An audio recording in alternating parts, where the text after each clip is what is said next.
سعودی press agency نے منگل کے روز اطلاع دی ہے کہ مسلم ورلڈ لیگ کے سیکرٹری جنرل ڈاکٹر محمد بن عبدالکریم العیسیٰ نے مکہ مکرمہ میں قرآن انٹرنیشنل میوزیم کے منصوبے کا آغاز کیا ہے۔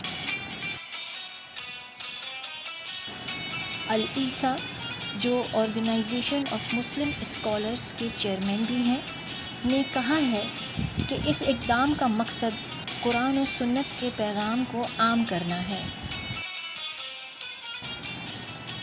انہوں نے مزید کہا کہ میوزیم قرآن پاک کے معجزات کو اجاگر کرے گا، جس کی تائید سائنسی حقائق سے کی جائے گی۔ العیسیٰ نے کہا کہ میوزیم کا منصوبہ مسلم ورلڈ لیگ کی بین الاقوامی علماء کونسل نے قرآن کی صحیح تلاوت کی نگرانی کے لیے قائم کیا تھا۔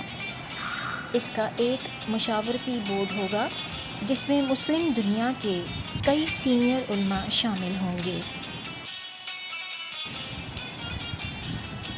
میوزیم کے عملے کو دنیا بھر میں کانفرنسوں، فورمز اور لیکچرز کے انعقاد کا کام سونپا جائے گا۔